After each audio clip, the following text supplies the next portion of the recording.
একটি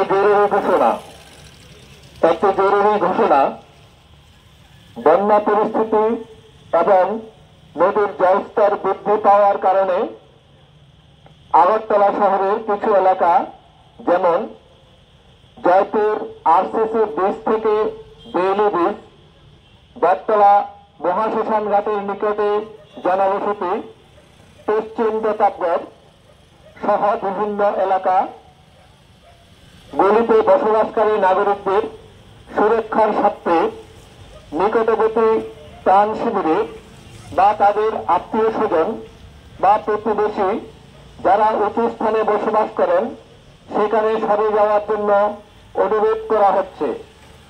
ধন্যবাদ। মহকুমা শাসক, সদর, পশ্চিম ত্রিপুরা।